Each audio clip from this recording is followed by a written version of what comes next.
முதுகெலும்பில் வந்து அவருக்கு சிவியராக back pain இருந்தது, காலில் மதமதப்பு இருந்தது, இடுப்புலேருந்து காலுக்கு வலி பரவுச்சு, ரொம்ப நடக்கவே முடியாத ஒரு நிலைமையில தான் இங்கே வந்தார். ஆப்ரேஷன் பண்ணணும்னு சொல்கிறாங்க.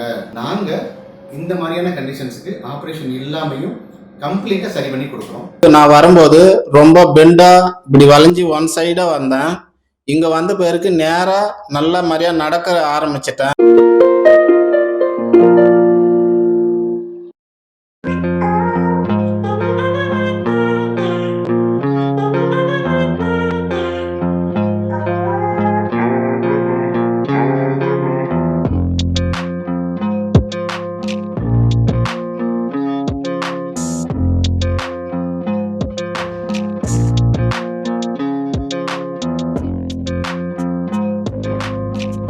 ஹாய், நான் doctor Jayachandran, Sun hospital Madurai. நம்ம சன் ஹாஸ்பிட்டலில் ஸ்பைன், அதாவது முதுகெலும்பு தொடர், அதுக்கான ஸ்பெசிஃபிக்காக நிறைய ட்ரீட்மெண்ட்ஸ் பண்ணிக்கிட்டு இருக்கோம். முக்கியமாக முதுகெலும்பு தொடர் பாதிக்கப்பட்டு இப்போ ஸ்பாண்டிலோசிஸாக இருக்கலாம், ஸ்பாண்டிலோலிசிஸாக இருக்கலாம், ஜவ்வு விலகிறது, அதாவது disk bulge, disk protrusion, disk herniation, இந்த மாதிரி நிறைய கேசஸ்க்கு நம்ம ஆப்ரேஷன் இல்லாமல் நார்மலாக ஃபிசியோதெரப்பி ட்ரீட்மெண்ட்லேயும் கொஞ்சம் அட்வான்ஸ்டு டெக்னிக்ஸு, கண்டினியூஸ் ஃபிசியோதெரப்பி, அது மாதிரி ஒரு 10 டேஸ்லேருந்து 15 டேஸ்க்குள்ளே எல்லாருமே ஆப்ரேஷன் இல்லாமல் சரி பண்ணி கொடுத்துட்ருக்கோம். இப்போ நம்ம இந்த வீடியோவில் பார்க்க போகிறது ரீசெண்டாக இப்போ நாங்கள் பார்த்த ஒரு பேஷண்ட்டோட வீடியோ. இதோட கெயிட் வந்து கம்ப்ளீட்டாக வந்து ஒரு பக்கம் சாஞ்சு நடந்து வந்தாங்க. சாஞ்சு நடந்து வந்த வீடியோவை இதில் நான் ஆட் பண்ணியிருக்கேன். ஒரு மறுநாள் ஒரு 2-3 டேஸ்க்கு அவர் வந்து நேராக நடக்க வச்சிட்டோம். நாங்கள் ஒரு 1 வீக்லேயே வந்து அவர் வந்து கம்ப்ளீட்டாக நார்மலாக நடக்க வச்சு டிஸ்சார்ஜ் பண்ணிட்டோம். இவர் வேலூர் மாவட்டத்துலேருந்து வந்தார். பேஷண்ட் பேர் சம்பத், வயசு 40. அவருக்கு முதுகெலும்பில் ஜவ்வு ப்ரொட்ரூட் ஆயிருந்தது. முதுகெலும்பில் வந்து அவருக்கு சிவியராக பேக் பெயின் இருந்தது, காலில் மதமதப்பு இருந்தது, இடுப்புலேருந்து காலுக்கு வலி பரவுச்சு, ரொம்ப நடக்கவே முடியாத ஒரு நிலைமையில தான் இங்கே வந்தார். என்கிட்ட பேசினார், ஃபோனில் பேசிட்டு தான் வந்தார். ஆப்ரேஷன் பண்ணணும்னு சொல்கிறாங்க. அவர் வந்து கிட்டத்தட்ட வந்து நிறைய மேஜர் ஹாஸ்பிட்டல்ஸில் பார்த்துருக்காரு. ஆப்ரேஷன் தான் பண்ணணும்னு சொல்லியிருக்காங்க. அவங்க தப்பாக சொல்லலை. ஆமாம், அந்த கண்டிஷனுக்கு ஆப்ரேஷன் பண்ணணுங்கிறதும் உண்மைதான், நான் இல்லைன்னு சொல்லலை. பட் நாங்கள் இந்த மாதிரியான கண்டிஷன்ஸுக்கு ஆப்ரேஷன் இல்லாமையும் கம்ப்ளீட்டாக சரி பண்ணி கொடுக்குறோம். அது மட்டும் கிடையாது, இன்றைக்கி ஒரு 40 வயசு 80 வயசு ஆனாலும் அவருக்கு திரும்ப இந்த ப்ராப்ளம் வராத மாதிரி கம்ப்ளீட்டாகவே அவரை ஃபிக்ஸ் பண்ணி கொடுக்குறோம். இப்போ அவர் என்ன மாதிரி வந்தார்னு பாருங்கள். இந்த மாதிரி தான் நெளிஞ்சு வந்தார். அவர் வரும்பொழுது இப்படி தான் நின்னார். அவருக்கு இடுப்பில் இங்கேருந்து பிரச்சனை ஆரம்பிச்சு இப்படி ஃபுல்லாகவே வந்து வலி பரவுச்சு. இதுதான் அவரோட ஸ்கேன் ரிப்போர்ட்டு. L5S1 லெவல் வந்து வெறும் 0.62 தான் இருந்தது, டயமீட்டர் இருந்தது. இந்த ஸ்கேன் எடுத்தது கிட்டத்தட்ட கொஞ்ச நாள் ஆச்சு. எடுத்து degenerative spondylosis, degenerative disk disease at L5S1 level. L5S1 லெவலில் வந்து ஜவ்வு பல்ஜாகி நடுவில் அது வந்து ப்ரொட்ரூட் ஆகிருக்கு. அதாவது வந்து நல்லா விலகி வெளியில் வந்திருக்கு. இதனால் வந்து அந்த முதுகெலும்பு தொடரில் வந்து சிவியராக வந்து பாதிக்கப்பட்டு அது வந்து காலுக்கு போகிற நரம்பை வந்து அழுத்த ஆரம்பிச்சிருச்சு. ஸோ இது வந்து அவங்களுக்கு வந்து சிவியராகவே அவங்க நடக்கவே முடியாத அளவுக்கு மாற்றி கொடுத்துரும்.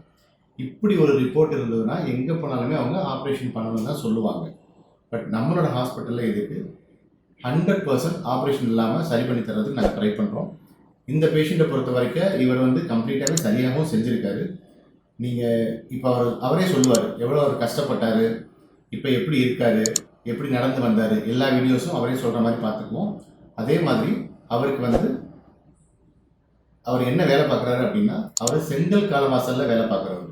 ஸோ ஒரு செங்கல் காலவாசலில் வேலை பார்க்குறவர் 100% நார்மல் ஆகுறது எந்த அளவுக்கு கஷ்டமான விஷயம் அப்படிங்கிறது நார்மலாக நம்ம எல்லாருமே தெரிஞ்ச விஷயம் தான். நீங்கள் இந்த வீடியோ ஃபுல்லாக பாருங்கள், பார்த்தீங்கனாலே உங்களுக்கு புரியும். தேங்க்யூ.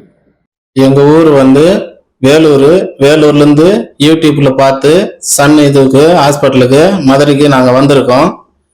இங்கே வந்த பிறகு எங்களுக்கு நான் வரும்போது ரொம்ப பெண்டாக இப்படி வளைஞ்சி ஒன் சைடாக வந்தேன். இங்கே வந்த பிறகு நேராக நல்ல மாதிரியாக நடக்க ஆரம்பிச்சிட்டேன். ஓடக்கூட முடியுது என்னால். மாடி மேலே போய் ஓடி பார்த்தேன், கீழே நடந்து பார்த்தேன், சரியாக ஆயிடுச்சு. எனக்கு வலியெல்லாம் எதுவுமே இல்லை, நல்லா கிளியராக இருக்கு. இந்த சார்கிட்ட வந்த பிறகு எனக்கு வலி சூப்பராக இருக்கு. இந்த ஹாஸ்பிட்டலில் கொடுக்குற ட்ரீட்மெண்ட்டு 20 ட்ரீட்மெண்ட் கொடுக்குறாங்க. அந்த ட்ரீட்மெண்ட் நம்ம ஊர் பக்கம் எதுவுமே எந்த ஹாஸ்பிட்டலையும் கொடுக்க மாட்டேங்கிறாங்க. இங்கே வந்த பிறகு எனக்கு நல்லா பெயின் எல்லாம் கிளீன் ஆயிடுச்சு, நல்லா ஆயிடுச்சு, சுத்தமாக கிளீனாக ஆயிருக்கு. உங்களுக்கு என்ன பிரச்சனை சார்? எனக்கு வந்து இடுப்புல ஒன் சைடா வலி பரவும். இடுப்புல இருந்து கீழே இடது கால்ல ஃபுல்லா வலி பரவி நடக்க முடியாம அப்படியே ஒன் சைடா நடக்கிற நிலைமைக்கு ஆயிடுச்சு. குனிய முடியாது, எழுந்திரிக்க முடியாது, உக்காந்து நேரா சாப்பிட முடியாது. இப்போ நானு நல்லா உக்காடுறேன், நல்லா சாப்பிடுறேன், நல்லா நடக்கிறேன், நல்லா கிளியரா இருக்கு. இப்போ நீங்க இதுக்கு ஸ்கேன் பண்ணி பாத்தீங்களா? என்ன சொன்னாங்க மத்த ஹாஸ்பிடல்ல? ஸ்கேன் பண்ணி பார்த்ததுக்கு வேலூர்ல ஹாஸ்பிட்டல் பார்த்தேன், பெரிய ஹாஸ்பிட்டல்ல. அடுத்து போனேன் அந்த ஹாஸ்பிட்டலுக்கு. எல்லா இடத்துலயும் இந்த ரிப்போர்ட் பார்த்துட்டு உங்களுக்கு வந்து ஃபைனல் கார்டு ஆயிடுச்சு, ஆபரேஷன் தான் பண்ணணும், 1.5 லட்சம் ரூபாயிலிருந்து 2 லட்சம் ரூபாய் வரைக்கும் ஆகும் அப்படின்னு சொன்னாங்க. சரி, இது ஆபரேஷன் பண்ணா இதுக்கு என்ன சார் பின்னாடி விளைவு வருமா, நல்லாயிடுமா அப்படின்னு கேட்டதுக்கு எங்களுக்கு கேரண்டி கிடையாது, நீங்க ஆபரேஷன் பண்ணா கூட நாங்க கேரண்டி கிடையாது, கையெழுத்து வாங்கி தான் பண்ணுவோம் அப்படின்னாங்க.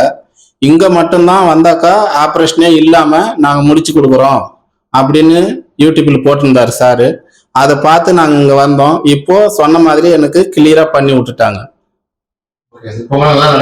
நல்லா நடக்க முடியுது சார், என்னால குனிஞ்சு நிமிர முடியுது சார். தேங்க்யூ, நன்றி சார்.